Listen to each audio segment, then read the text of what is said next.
students. Today I am going to continue class 10th economics chapter 1 development.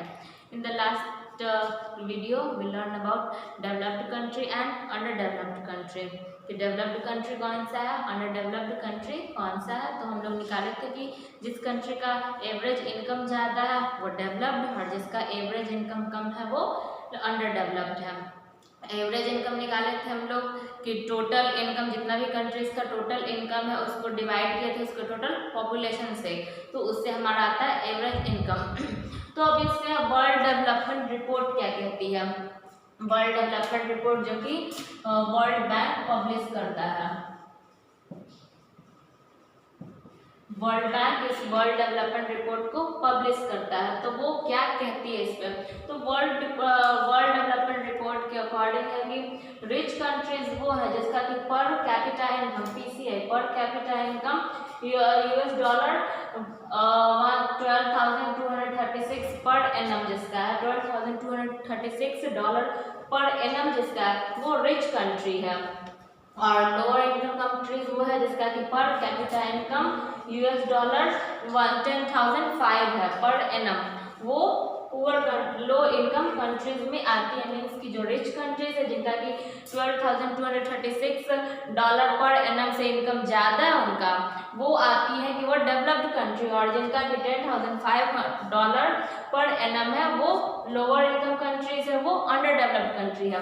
तो अब हमारा India किस category में आता है. हमारा इंडिया क्या रिच कंट्री या फिर लोअर इनकम कंट्री है.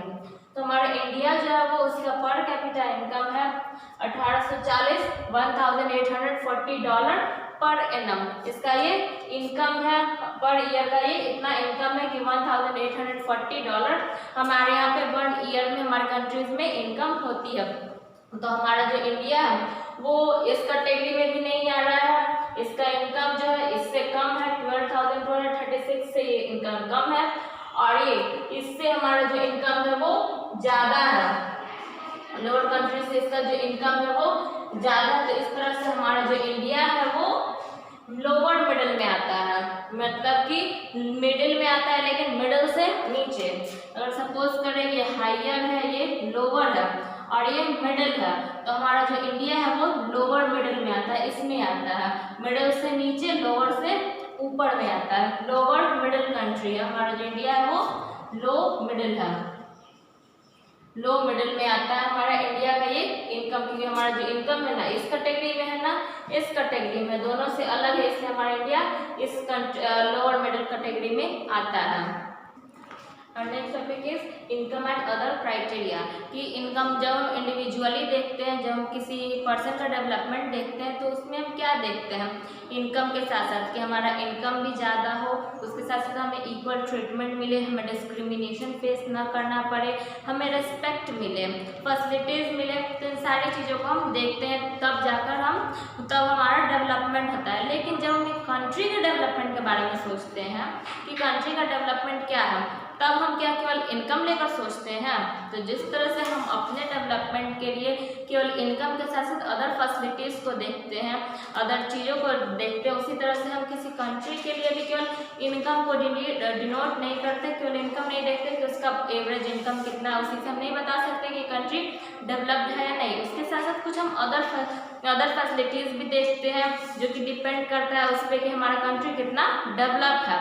तो सबसे पहले हम एक एग्जाम्पल लेके चलते हैं. एग्जाम्पल हमारा यहाँ पे एक टेबल बना हुआ है. इस टेबल में हरियाणा का दिया हुआ है. हमारा हरियाणा, केरला एंड बिहार के बारे में हम लोगों ने कुछ रिपोर्ट्स देखी है. तो हरियाणा का जो पर कैपिटा इनकम है, केरला का पर कैपिटा इनकम और बिहार का यहाँ पे पर कैपिटा इनकम दिया हुआ है. तो हम इस टेबल से देखते हैं कि जो पर कैपिटा इनकम है वो हरियाणा का सबसे ज़्यादा है, हाईएस्ट पर कैपिटा इनकम है. केरला का उससे थोड़ा कम है और बिहार का सबसे लोअर पर कैपिटा इनकम है, सबसे कम पर कैपिटा इनकम है. अब इस डेटा के अकॉर्डिंग अगर हम चले केवल इनकम लेकर डेवलपमेंट बताए तो हमें लगेगा कि केवल कि हरियाणा जो है वो सबसे ज़्यादा डेवलप्ड कंट्री है, उसके बाद केरला है और बिहार जो है सबसे कम डेवलप्ड है, अंडर डेवलप्ड स्टेट है. लेकिन जब हम कुछ और मेजर चीज़ों को देखते हैं, सोशल इंडिकेटर्स को देखते हैं, जैसे कि हमारा infant mortality rate, it means कि इन्फेंट मतलब होता है नवजात बच्चे, तो नवजात बच्चों की मृत्यु की दर, तो ये कहते हैं हम लोग infant mortality rate. 1000 of infants में से कितने बच्चों की डेथ्स होती है उसे कहते हैं इन्फेंट मोर्टेलिटी रेट। तो यहाँ पे जो हरियाणा में 36 है, 1000 बच्चे वहाँ पे 1000 बच्चों का वहाँ पे बर्थ हो रहा है, जिसमें से कि 36 बच्चे की डेथ हो जा रही है। केरला में 12, केरला में ये 12 है, मीन्स कि ये 36 से कम है, और बिहार में ये 42 है। तो अगर केरला और हरियाणा का ये इन्फेंट मोर्टेलिटी रेट देखते हैं, केरला का पर कैपिटा इनकम ज़्यादा है, लेकिन इसका जो इन्फेंट मोर्टेलिटी रेट है वो भी ज़्यादा है। इसका पर कैपिटा इनकम कम है, लेकिन इसका इन्फेंट मोर्टेलिटी रेट है वो भी कम है। तो ये इस तरह से पता चलता है कि यहाँ पे जो डेथ्स हो रही है, बच्चों की डेथ्स हो रही है, तो इसका रीज़न क्या है, इन्फेंट्स की डेथ क्यों हो रही है? तो इन्फेंट्स की डेथ होने का रीज़न है hospital facility, medical facility, means कि वहाँ पे जो मेडिकल फैसिलिटी है वो नहीं मिल रही है बच्चों को। और यहाँ पे केरला में मेडिकल फैसिलिटीज, हॉस्पिटल की फैसिलिटी सब ज़्यादा अवेलेबल है, इसलिए वहाँ के बच्चों की डेथ जो है वो कम हो रही है। अब सेकंड देखते हैं literacy rate. Literacy rate, Haryana में जो लिटरेसी रेट है वो 82 है, जबकि केरला में जो है लिटरेसी रेट वो 94 है। यहाँ पे जो पढ़े लिखे लोगों की जो संख्या है, एजुकेटेड लोगों की जो संख्या है वो ज़्यादा है, केरला में ज़्यादा है, हरियाणा में कम है। मीन्स कि हरियाणा में जो अनएजुकेटेड लोग हैं वो कम ज़्यादा है, और केरला में एजुकेटेड लोग ज़्यादा है। यहाँ पे अनएजुकेटेड लोगों की संख्या ज़्यादा है। तो एजुकेटेड और अनएजुकेटेड लोगों का रेशियो किस बात पर डिपेंड करता है? ये डिपेंड करता है कि वहाँ की गवर्नमेंट जो है वो लिटरेसी पे लोगों को एजुकेशन देने में कितना एक्सपैंड कर रही है, वो कितना उस पर एक्सपेंडिचर कर रही है, कितना खर्च कर रही है। अगर गवर्नमेंट ज़्यादा खर्च करेगी तो ज़्यादा लोग लिटरेट होंगे, और अगर कम खर्च करेगी तो कम लोग लिटरेट होंगे। तो ये इस चीज़ पे, ये पर कैपिटा इनकम पे हमारा literacy rate, per capita income Haryana का ज़्यादा है, लेकिन फिर भी यहाँ पे लिटरेसी रेट कम है। इसका पर कैपिटा इनकम केरला का कम है, लेकिन फिर भी इसका लिटरेसी रेट ज़्यादा है। तो ये जो सोशल इंडिकेटर्स है, ये हमारे रियल इंडिकेटर्स ऑफ डेवलपमेंट है। हमारा पर कैपिटा इनकम ज़्यादा है, लेकिन लोगों को हम फैसिलिटी नहीं दे पा रहे हैं, लोगों की डेथ्स, बच्चों की डेथ्स हो रही है, लोग अभी भी अनएजुकेटेड है, हम स्कूल्स कम ओपन कर पा रहे हैं, तो कैसे कोई स्टेट को हम उसके पर कैपिटा इनकम पे डेवलप कह सकते हैं? तो डेवलपमेंट के लिए इन सारे मेजर सोशल इंडिकेटर्स का होना जरूरी है। हमारे पास ये सारे सोशल इंडिकेटर्स अवेलेबल और सब का ग्राफ हमें ऊपर होना चाहिए, और इस इन्फेंट मोर्टेलिटी रेट का ग्राफ नीचे होना चाहिए, तभी हम कहेंगे कि ये डेवलप्ड है। तो हम देखते हैं कि इस तरह से स्टेट्स का पर कैपिटा इनकम है, इसके पास मनी है, लेकिन ये अपनी नीड्स को पूरी नहीं कर पा रहा है। तो इसी तरह से हम कह सकते हैं कि ये जो है, जो दोनों चीज़ें वो पब्लिक फैसिलिटीज हैं।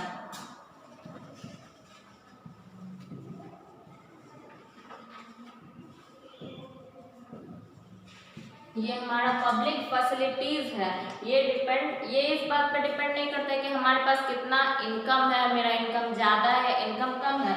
पब्लिक फैसिलिटीज डिपेंड करता है कि हमारे आसपास का एनवायरनमेंट कैसा है, गवर्नमेंट हमें वो फैसिलिटीज प्रोवाइड कर रही है कि नहीं प्रोवाइड कर रही है। इसीलिए हम कह सकते हैं कि जो हमारे हाथ में जो मनी होता है, money in our hands can not fulfil all our needs that we need, वो हमारे सारे नीड्स को पूरा नहीं कर पा रही है। केवल पैसे से हम हर चीज़ खरीद नहीं सकते हैं जो कि सर्विसेज है। पैसे से मनी हमारे पास है तो क्या मनी से हम एक पॉल्यूशन फ्री इन्वायरमेंट खरीद सकते हैं? नहीं खरीद सकते हैं। उसके लिए ज़रूरी है कि हम एक वैसे लोगों का कम्युनिटी बनाएं जो कि इन्वायरमेंट के लिए ही हो, इन्वायरमेंट के लिए वो वर्क करे, सोशल वर्क करे, ताकि इन्वायरमेंट उससे क्लीन हो सके, वो पेड़ पौधे लगाएं।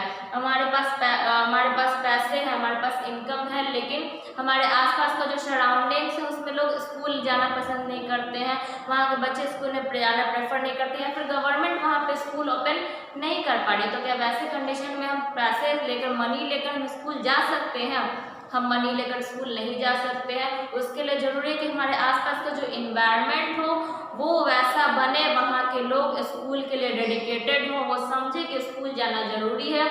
इन्वायरमेंट हमारा है तो उसको पॉल्यूशन फ्री बनाना ज़्यादा ज़रूरी है। तो इस चीज़ को समझने वाले लोगों का कम्युनिटी होना चाहिए, एजुकेशन को प्रायोरिटी देने वाले लोग होने चाहिए कि एजुकेशन बच्चों के लिए बेहद ज़रूरी है। तो वैसे लोगों से ही हम अपने जो नीड्स है उसको हम फुलफिल कर सकते हैं। तो मनी सब कुछ नहीं है, मनी के बेसिस पे हम नहीं कर सकते हैं कि हम ज़्यादा डेवलप्ड है या हम कम डेवलप्ड है। ये हमारे सोशल इंडिकेटर्स, मनी से ज़्यादा इम्पोर्टेंट हमारे ये सोशल इंडिकेटर्स हैं।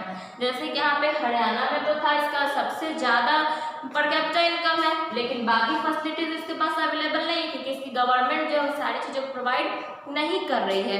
गवर्नमेंट के पास उन सारी चीज़ें अवेलेबल नहीं है, वो स्कूल्स नहीं ओपन कर पा रही है। लोगों के इनकम को बढ़ा दी लेकिन वो उनके लिए स्कूल नहीं ओपन कर रही है, इन्वायरमेंटल वर्क नहीं कर रही, सोशल वर्क में एक्सपेंडिचर नहीं कर रही है। तो इन सारी चीज़ों से डिपेंड करता है कि हमारा डेवलपमेंट कैसा होगा। तो डेवलपमेंट इन सारी चीज़ों पे एक्सपेंडिचर करने से बढ़ता है। जब भी हमारा डेवलपमेंट तभी होगा जब ये सारी चीज़ों का ग्राफ जो है वो ऊपर जाए और केवल इस इन्फेंट मोर्टेलिटी रेट का ग्राफ नीचे आए। जैसे कि एग्जाम्पल में केरला का पर कैपिटा इनकम कम है लेकिन बाकी फैसिलिटीज यहाँ पे अवेलेबल है।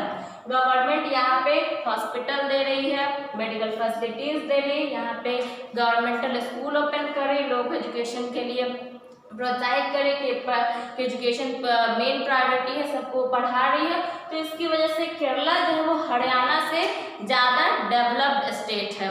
हरियाणा कम डेवलप्ड है और ये ज़्यादा डेवलप्ड है। और ये सारी चीज़ें हुई कि गवर्नमेंट ने वहाँ पे पब्लिक फैसिलिटीज़ को बढ़ाया है। पब्लिक फैसिलिटीज़ जैसे कि गवर्नमेंट स्कूल ओपन कर रही है, लोगों के लिए वो इन्वायरमेंटल वर्क कर रही है, वो वहाँ पे हेल्थ केयर यूनिट्स चालू कर रही है, वहाँ पे हॉस्पिटल्स ओपन कर रही है। तो ये सारी चीज़ें हमारी आती है पब्लिक फैसिलिटीज़ में, तभी हमारा डेवलपमेंट होगा। तो इस टॉपिक में हम डेवलपमेंट के बारे में समझे कि क्या डेवलपमेंट है। इन द नेक्स्ट टॉपिक हम लोग ह्यूमन डेवलपमेंट रिपोर्ट के बारे में पढ़ेंगे। Thank you.